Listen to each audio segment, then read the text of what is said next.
science of rainbows.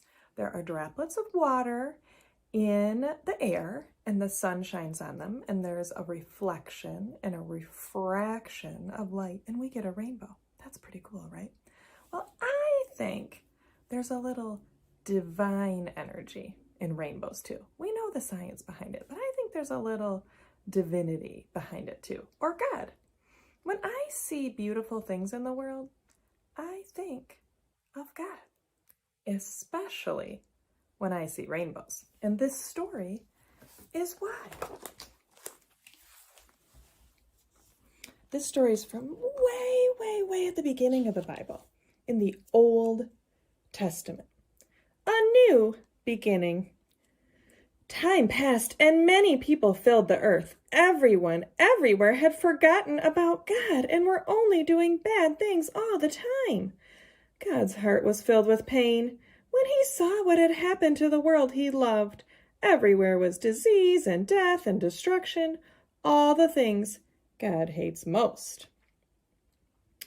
Now, Noah was God's friend, which was odd in those days because no one else was.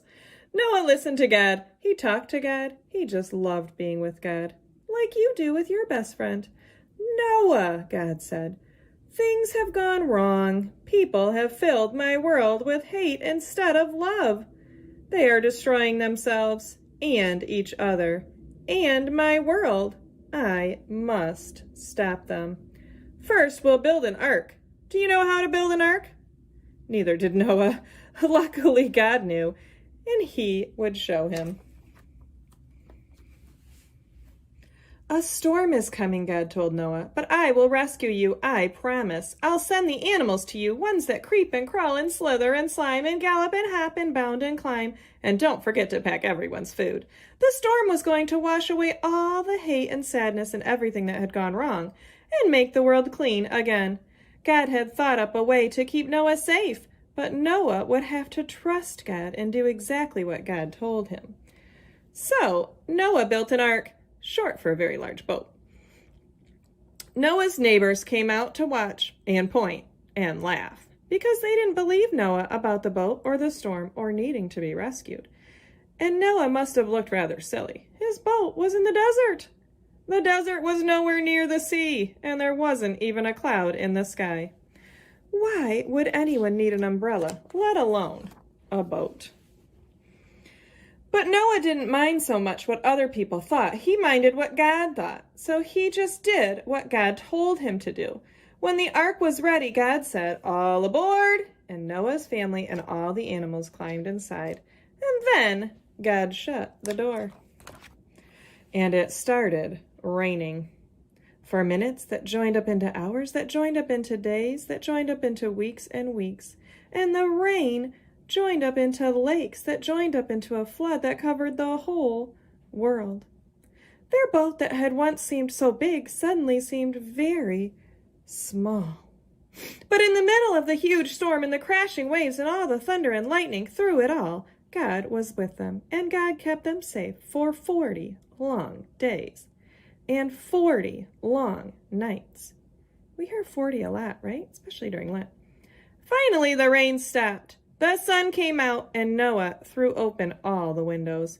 Hooray! Everyone shouted. Noah sent his dove out to explore, and it wasn't long before she brought him back a fresh olive leaf. Everyone knew exactly what that meant.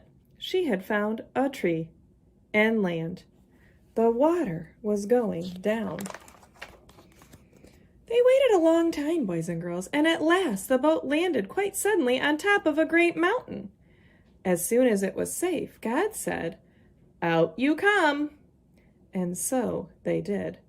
Everyone skipping and dancing onto dry land. Look at that. The first thing Noah did was to thank God for rescuing him, just as he had promised. And the first thing God did was make another promise. I won't ever destroy the world again. And like a warrior who puts away his bow and arrow at the end of a great battle, God said, "See, I have hung up my bow in the clouds." And there in the clouds, just where the storm meets the sun, was a beautiful bow made of light. It was a new beginning in God's world. It wasn't long before everything went wrong again. But God wasn't surprised. He knew this would happen, and that's why, before the beginning of time, he had another plan. A better plan. A plan not to destroy the world, but to rescue it. A plan to one day send his own Son, the rescuer. God's strong anger against hate and sadness and death would come down once more, but not on his people or his world. No, God's war bow was not pointing down at his people. It was pointing up into the heart of heaven. So God sent Noah that beautiful rainbow as a promise that he would always take care of everyone in the world, right? It's still a reminder, boys and girls. So when you see a rainbow, think of God and his promise and his unconditional love for you. He is always with you. Are you ready to pray?